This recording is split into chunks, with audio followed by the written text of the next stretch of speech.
সকলোকে নমস্কাৰ জনাইছোঁ। মই এটা মিনি ব্লগৰ পৰা দেখিছে নহয়, পাছবুক লৈ ওলাইছোঁ। ক'ত যাওঁ ব'লক, আপোনালোকক লগত লৈ গৈ আছোঁ। ইফালে মিষ্টাৰ একে ওলাই মেলি ৰাস্তাত মোক চিঞৰিছে, জল্দি আহা। বোলো ৰ'বা, জপনাখন মাৰি লওঁ আকৌ। গৈ চিধা পালংগৈ বেংক। আচলতে মে' মাহৰ পৰাই মোৰ ফেচবুকৰ পে'মেণ্ট সোমাই আছিলে, কিন্তু আজিলৈকে মই পইচা ওলোৱাই নাই। আজি অকণমান পইচা উলিয়াই আনিছোঁ আৰু নিজৰ উপাৰ্জনেৰে বোলো বজাৰ কৰিম। মিষ্টাৰক তেনেকৈয়ে লৈ গৈছিলোঁ বাৰু। মনটো খুব ভাল লাগি আছে, বুজাব নোৱাৰা অনুভৱ।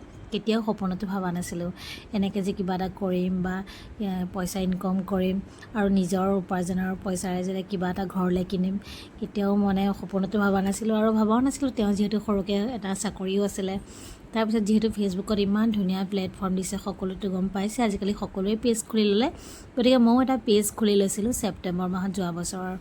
এই বছৰ ছেপ্টেম্বৰলৈকে আৰু এবছৰ হৈ যাব। তাৰপিছত মে' মাহৰ পৰা মই খুব ধুনীয়াকৈ এটা উপাৰ্জন কৰিবলৈ সক্ষম হৈছোঁ। কেৱল আপোনালোকৰ আশীৰ্বাদত সকলোকে বহুত বহুত ধন্যবাদ জনালোঁ।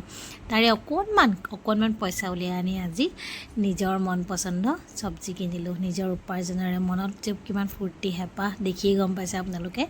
তেওঁ এয়া কচু লৈছে, ঢেকীয়া লৈছে, তেনেকৈ আৰু কিবাকিবি বজাৰ কৰিছে।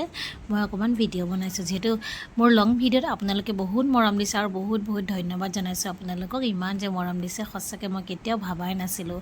1200 আছিলে প্ৰথম মোৰ ফলোৱাৰ্ছ, এতিয়া 13,000 হ'ল। বহুত ধন্যবাদ জনাইছোঁ। কেৱল আপোনালোকৰ কাৰণে এই মৰম বুটলিব পাইছোঁ আৰু নিজৰ উপাৰ্জন বুলি কিবা এটা ক'ব পাৰিছোঁ, কেৱল আপোনালোকৰ কাৰণে। তাৰপিছত এয়া খুব ধুনীয়াকৈ বজাৰ কৰি ল'লোঁ। তেওঁ আকৌ চাই আছে দেই, ইয়াত টিকনি মৰা নে কি বুলি কয়, তেনেকৈ কিবা চাই আছে।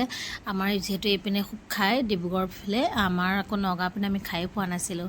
তাকে আমি চাই আছিলোঁ, কিন্তু নল'লোঁ। আমি কেনেকৈনো বনাই খাই সেইটোকে নাজানো। এয়া ঘৰ আহি পালোহি, তাৰে অলপমান দেখাইছোঁ আপোনালোকক কিনো বজাৰ কৰিলোঁ। এয়া ঢেকীয়া আনিলোঁ জানেনে।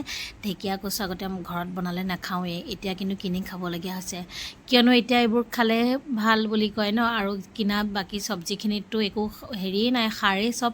সেইকাৰণে ঢেকীয়া, সেয়া কল ল'লোঁ, বেটিয়ে কল খাই ভাল পায়। কচু ল'লোঁ, কলডিল, ঔটেঙা, কচু লৈছিলোঁ আৰু দালিত দি খোৱা কচু। তাৰপিছত পাইনএপল এটা ল'লোঁ বেটিলে। তেনেকৈ আৰু ঘৰ পালোঁহি বজাৰ কৰি। এইফালে দেখিছেনে, পাইনএপলৰ আগটো কাটি থৈছে ৰুব বোলে। তেওঁ এইবিলাকত আকৌ খুব চখ, যি পায় বাৰীত কিবা এটা গুজি থ'বলৈ চেষ্টা কৰে।